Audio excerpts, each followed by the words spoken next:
विधान परिषदच्या निवडणुकीच्या मतदानासाठी अवघे 2 दिवस शिल्लक राहिलेले आहेत आणि त्यामुळे राजकीय घडामोडींना वेग आलेला आहे.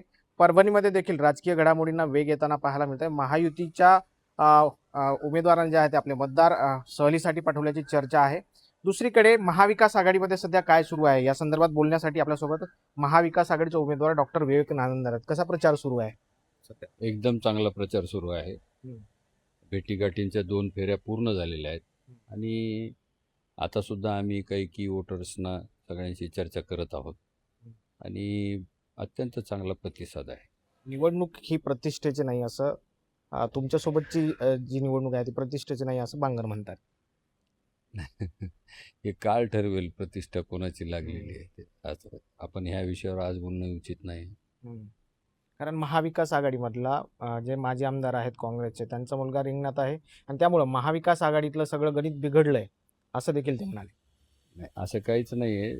त्यांनी म्हणजे मला एवढंच म्हणायचं आहे की महाविकास आघाडीचं गणित असं काही ते म्हणतात तेवढं काही बिघडलेलं नाही आहे.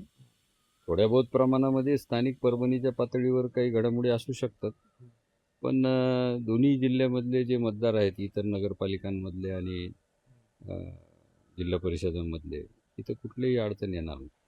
महायुतीच्या उमेदवारांना जे आहेत ते आपल्या महायुतीतले जे काही मतदार आहेत पदाधिकारी आहेत त्यांना सहलीवरती पाठवल्याची चर्चा आहे. हे सहलीवर पाठवलंय असं आमच्याही कानावर आलेलं आहे. सहलीवर गेलेले पण आमच्याशी सातत्याने संपर्क करत आहेत. तर फटका बसेल असं वाटतं? फटका बसायचा विषयच नाही साहेब. तो काळ निघून गेला. जेव्हा मोबाईल नव्हते, फोन नव्हते, तेव्हा सहलीचं काही महत्त्व होतं. आता सहल म्हणजे काय, तुम्ही सहल म्हणजे त्यांना तुम्ही विलगीकरण केलं, त्यांना क्वारंटाईन केलं कोवळीच्या भाषेमध्ये. आता त्याला काय फार महत्त्व राहिलेलं नाही त्या गोष्टीला. ते तुम्ही वेगळं जरी केलं तरी संपर्क 100 माध्यमांनी होऊ शकतो. आणि ज्याला तुम्ही त्यांना मतदान करायचंच नाही ते कशाही पद्धतीने मला येऊन मतदान करतील. कारण महाविकास आघाडीतलं जर गणित बघितलं तर काँग्रेस तुमच्यासोबत अशी पॉवरफुल दिसत नाहीये. कारण तिकडे माजी आमदाराचा मुलगा रिंगणामध्ये आहे आणि त्याच्यामुळे काँग्रेस 2 जागेवर दिसते. हे बघा कसं असतं, कुठल्याही पक्षामध्ये संघटनेचं आपलं स्थान असतं. काँग्रेस पक्षाचे जिल्हाध्यक्ष आमच्यासोबत आहेत, शहर जिल्हाध्यक्ष आमच्यासोबत आहेत, अनुसूचित जाती जमातीचे अध्यक्ष तेही आमच्यासोबत आहेत. शहरातले असंख्य काँग्रेसचे पदाधिकारी आमच्यासाठी मेहनत घेत आहेत.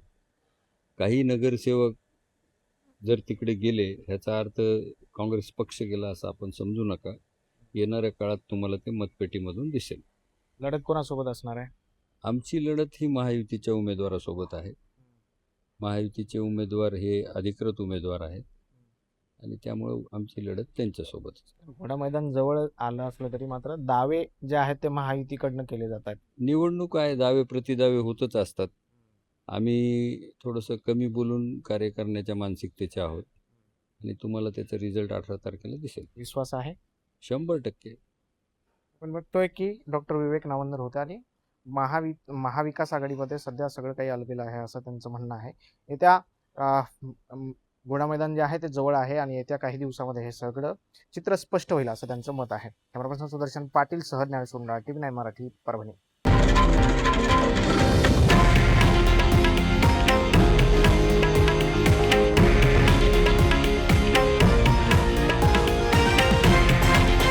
हे आहे देशातील नंबर 1 न्यूज नेटवर्क आणि आपण पाहत आहात TV9 मराठी, एकमेव.